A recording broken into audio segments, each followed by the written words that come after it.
নমস্কার বন্ধুরা, আজকে আমি খুব সহজেই যাতে কোলবালিশের খোল বা ঢাকনা কিভাবে বানাবেন সেটাই আমি দেখাবো।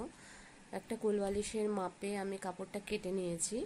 ওপরের অংশটা যেটা আর কি চওড়া অংশ, সেখানে আমি 2 ভাঁজ করে সেলাই করে নেব। যতটা আমি ফাঁকা রাখছি ঠিক ততটাই আমি ফাঁকা রাখবো, কারণ এইটুখানির মধ্যে দিয়ে আমি দড়ি ঢোকাবো। 2 পাশে সেম ভাবেই আমি সেলাই করব। দেখুন আমার সেলাই হয়ে গেছে।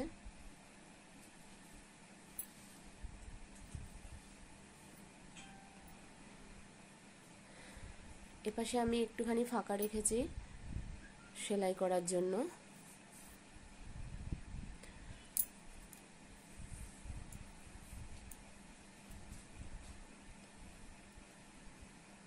দুই পাশে ঠিক একইভাবে আমি সেলাই করে নিয়েছি। এইবার সেলাই অংশ থেকে নিচের দিকে এখানে একটুখানি ফোল্ড করে সেলাই করে নেব। তারপরে যেখান থেকে আমি সেলাই করেছি ঠিক তার উপর থেকে নিচ পর্যন্ত আমি সেলাই করে নেব। পুরোটাই সেলাই হয়ে গেছে। এবার আমি ঢাকনাটাকে সিধা করে নেব।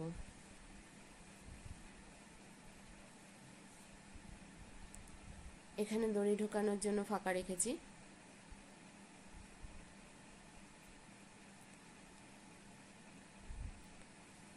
আমি এটা সিধা করে একটা দড়ি ভরে নিয়েছি।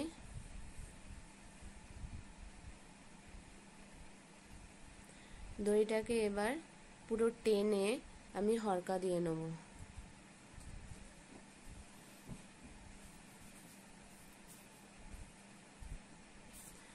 হরকা দিয়ে দড়িটা আমি ভেতর দিকেই ঢুকিয়ে দেবো। আপনারা গিট দিলেও দিতে পারেন, কারণ যে কোনো এক পাশে হরকা বা গিট দিলেই চলবে। এক পাশে গিট এক পাশে হরকা দিলেই চলবে। এ পাশেও আমি একটা দড়ি ভরে নেব।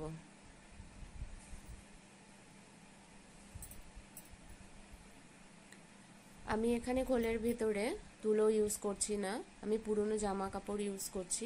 আপনারাও সমস্ত যত রকমের ছেঁড়া জামা কাপড় আছে এর ভিতরে ঢুকিয়ে ইউজ করতে পারেন।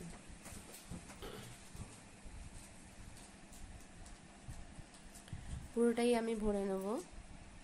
ভরা হয়ে গেছে। এবার আমি দড়িটা টেনে আমি একটা হরকা দিয়ে নেব।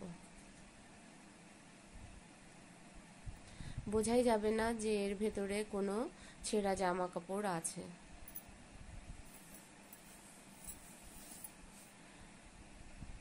খুব কম সময়ে বানানো হয়ে গেল কোলবালিশ।